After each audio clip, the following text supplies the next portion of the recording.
दोस्तों ये कहानी एक 18 साल के पागल आवारा मजनू देवर की है जिसने अपनी भाभी को पलंग तोड़ने के लिए मजबूर कर दिया था। मतलब भटाभट भटाभट भटाभट कर डालता है और अपनी भाभी की छोटी सी दुकान को हाथी का कुंड बना देता है। तो चलिए देखते हैं इस ठरकी देवर के काले कारनामों को। और हमारे न्यू चैनल मिस्टर रिकेप को भी सब्सक्राइब कर देना, लिंक आपको नीचे डिस्क्रिप्शन में मिल जाएगा। और इस वीडियो को लाइक और कमेंट करके जरूर बताना कैसी लगी। कहानी की शुरुआत एक ठरकी बुड्ढे के साथ होती है जो अपनी ठरकी कुतिया को बिस्कुट का लालच देकर अपने पास बुलाता है, जहां वो सोचता है एक बार आजा तेरा बजा दूंगा बाजा, क्योंकि बुढ़िया ने बुड्ढे से अपनी रगड़ा रगड़ी छोड़ दी थी।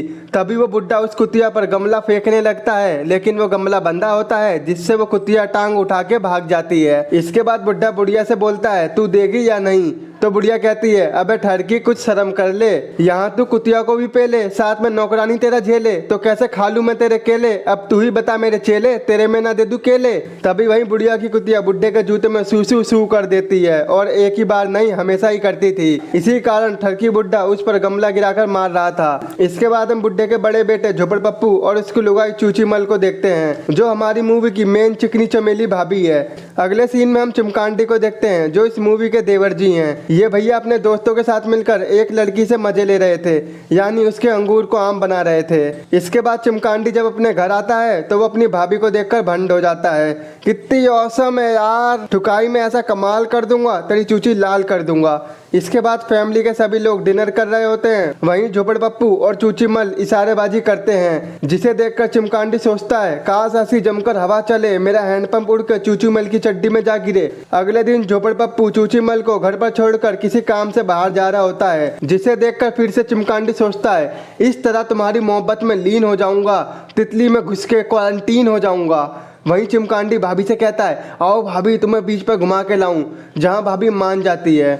अगले दिन जब भाभी बीच पर आती है तो उसकी खूबसूरती देखकर बीच पर सभी लोग पागल हो जाते हैं। वहीं भाभी बीच पर बैठी होती है तो चमकांडी उसको ताड़े जा रहा था, जिससे हमें पता चलता है कि वो भाभी से भटाभट भटाभट भटाभट करना चाहता है। थोड़ी देर बाद वहां पर एक लड़की आती है जो चमकांडी को अपने साथ चलने को कहती है, लेकिन वो उसे मना कर देता है क्योंकि चमकांडी ने अभी तक चूचीमल को ठीक से निहारा भी नहीं है।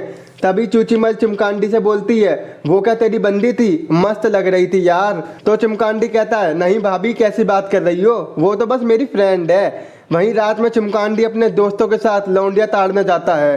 तभी उन्हें एक झोपड़ी दिखती है जिसमें दो कपल्स भटाभट भटाभट कर रहे होते हैं, पर चमकांडी और उसके दोस्तों को उन कपल की खुशी बर्दाश्त नहीं होती है, तो वो उसी झोपड़ी में बिल्लियां डाल देते हैं और भाग जाते हैं। उसी रात चूचीमल झोपड़ पप्पू को कॉल करती है और कहती है बाबू तुम कब आओगे, मेरी तितली उबाल मार रही है, जल्दी से आ जाओ। लेकिन चमकांडी भाभी की बात सुन लेता है और बजाने का ख्वाब देखने लगता है। फिर अगले दिन चमकांडी बीच पर अपनी भाभी के साथ बैठा होता है तो वहां पर उसका दोस्त आकर उसे खेलने के लिए बुलाते हैं।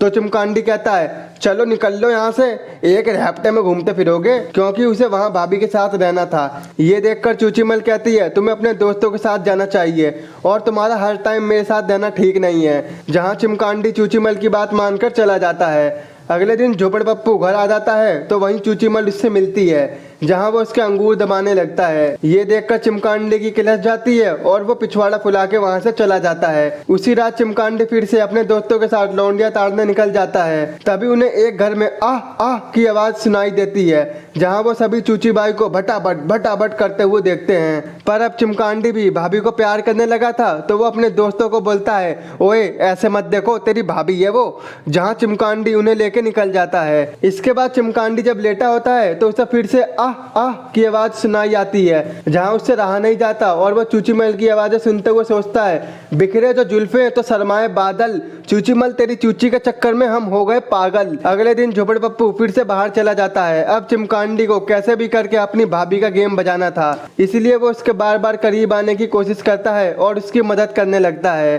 तो वहीं चूचीमल कहती है तुम मेरी ड्रेस पहनकर आओ, मैं देखना चाहती हूँ तुम कैसे लगोगे।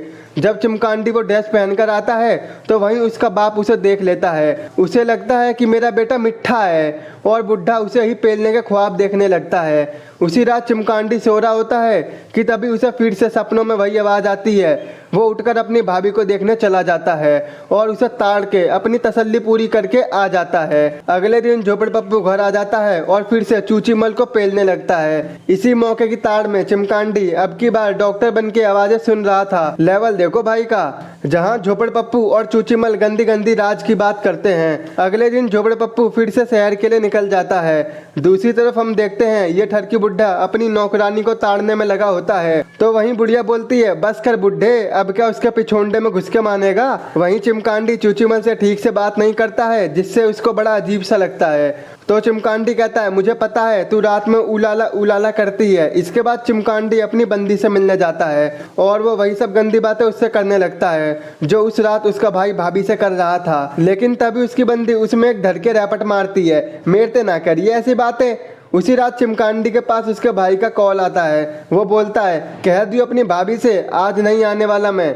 जब ये बात भाभी को पता चलती है तो उसकी तितली की आग बुझ जाती है, क्योंकि आज वो मैन फोर्स के गुब्बारे खरीद के लाई थी। अब भाभी को उदास देखकर वो उसे अपने साथ एक पार्टी में चलने को कहता है, जिस पर भाभी उसे पहले तो मना करती है लेकिन बाद में हाँ कर देती है। दूसरी तरफ हम झोपड़ पप्पू को देखते हैं जो कि काम के बहाने बाहर लौंडियाबाजी कर रहा था। इसके बाद हम पार्टी का सीन देखते हैं जहाँ चिमकांडी अकेला बैठा हुआ था। वहाँ भाभी सभी लड़कों के साथ डांस कर रही थी, जिसे देखकर उसको चिड़ियानी जलन मचने लगती है। वहीं चिमकांडी की बंदी आती है, वो उसे अपने साथ डांस करने को बोलती है लेकिन वो उसे मना कर देता है क्योंकि उसका सारा ध्यान अपनी भाभी पर था। अब पार्टी में सभी लोग चूचीमल को हवस भरी नजरों से देख रहे होते हैं, तो वहीं वो भाभी को लेकर वहां से निकल जाता है। पार्टी से जल्दी निकलने पर भाभी अपने प्यारे देवर से नाराज हो जाती हैं। तो चिमकांडी उसे समझाता है, वहां पर सभी तुम्हारे साथ बटाबट करने की सोच रहे थे, इसलिए मैं वहां से तुम्हें ले आया। चिमकांडी की ये बात सुनकर भाभी को बड़ा अच्छा लगता है और उसे ये भी पता चल जाता है कि देवर जी उसे बहुत पसंद करते हैं, जिससे उन दोनों की फीलिंग आउट ऑफ कंट्रोल हो जाती है और वो दोनों चूसा चुसाटी करने लगते हैं। वहीं भाभी को अब लगता है ये सब गलत है और वो वहां से टांग उठा के भाग जाती है। घर आते ही चिमकांडी झोपड़ पप्पू को कॉल करके बताता है कि मैंने तेरी लुगाई की पप्पी ले ली, लेकिन झोपड़ पप्पू को लगता है कि चिमकांडी उसके साथ मजाक कर रहा है। तो झोपड़ पप्पू कहता है, जा बेटे तू उसके साथ बटाबट भी कर ले, और फिर वो फोन काट देता है। अगले दिन चूचीमल देवर जी को बताती है कि मैंने कल रात दबा के ठर्रा पी लिया था, जिससे मुझे अब कुछ याद नहीं है कि मैंने रात में क्या किया था। इसके बाद झोपड़ पप्पू जब घर आता है तो चूचीमल जोर जोर से चिल्लाने लगती है। दरअसल वो चेक कर रही थी कि इसकी आवाज रूम से बाहर जाती है या नहीं, जहाँ उसे पता चलता है कि उसकी आवाज दूसरे रूम में नहीं जाती है। एक रात भाभी और देवर पार्टी में डांस कर रहे होते हैं, तो भाभी उसे बताती है, देवर जी मेरे कमरे से कोई भी आवाज तुम्हारे कमरे में नहीं जाती है, तो तुमने उस दिन कैसे बोल दिया। पर भाभी को क्या पता था कि ये डॉक्टर बनके सुन रहा था। वहीं चिमकांडी बोलता है कि अगर तुम ध्यान से सुनोगी तो तुम्हें जरूर सुनाई देगी। अगले दिन चिमकांडी और भाभी साथ में उसकी बंदी भी मूवी देखने जाते हैं, जिस दौरान चिमकांडी चूचीमल की तितली में उंगलीबाजी करने लगता है। पहले तो भाभी उसको रोकती है लेकिन बाद में उसे मजा आता है और फिर वो उसे करने देती है। फिर अगले दिन जब घर में कोई नहीं होता है तो चूचीमल चिमकांडी के रूम में जाती है, जहाँ देवर जी वो देख रहे होते हैं। तो भाभी किताब छीनने लगती है और जिससे भाभी देवर का मूड बन जाता है और दबा के संभोग करते हैं कि तभी झोपड़ पप्पू आ जाता है। वहीं चूचीमल तेजी में वॉशरूम में नहाने का बहाना करने लगती है। उसी रात झोपड़ पप्पू और चूचीमल दबा के संभोग करते हैं, जहां देवर जी फिर से आवाजें सुनने लगते हैं। जब उससे रहा नहीं जाता तो वो गेट खोलकर लाइव पिक्चर देखने लगता है, जिसे बिल्कुल अच्छा नहीं लगता है और वो रोते हुए बाहर भाग जाता है। अगले दिन फैमिली में सबको पता लग जाता है कि चिमकांडी घर से गायब है। तो भाभी झोपड़ पप्पू से उसको ढूंढने को कहती है, जिस पर वो कहता है कि चिमकांडी अक्सर ऐसे ही कहीं चला जाता है, पर कुछ दिनों बाद वो वापस आ जाता है। लेकिन चूचीमल को देवर जी की चिंता होने लगती है और वो बीच पर ढूंढने निकल जाती है। वहीं भाभी को चिमकांडी के एक दोस्त से पता लगता है कि वो बीच के एक घर में सो रहा है। वहीं उस घर में चूचीमल आती है तो वो कहती है, शौक हर तितली की पालो लेकिन तितली की आदत मत डालो। तो चिमकांडी कहता है, प्यार इतना सच्चा है कि तेरे ना को भी हाँ बना दूंगा, तू बस इशारे दे दे, तुझे एक झटके में माँ बना दूंगा। ये सुनकर चूचीमल बावली हो जाती है और दबा दबा के भटाबट करने लगती है। इसके बाद फैमिली के मेंबर भी बीच पर आ जाते हैं और चिमकांडी को देखकर बहुत खुश होते हैं और रात में चिमकांडी और चूचीमल एक दूसरे से इशारेबाजी और आस्कीबाजी करते हैं, यानी इन दोनों का अफेयर चालू हो जाता है और यही मूवी का एंड हो जाता है। दोस्तों, इस मूवी का नाम लवर्स एंड अदर रिलेटिव्स है, जो कि साल 1974 में रिलीज की गई थी और अभी तक आपने हमारे फेसबुक पेज और इंस्टाग्राम को फॉलो नहीं किया है तो कर सकते हो। आई होप आपको मेरा एक्सप्लेन पसंद आया हो, तो आज ही हमारे चैनल को सब्सक्राइब, वीडियो को लाइक और शेयर जरूर करना। तो मिलते हैं आपसे ऐसी ही नेक्स्ट वीडियो में।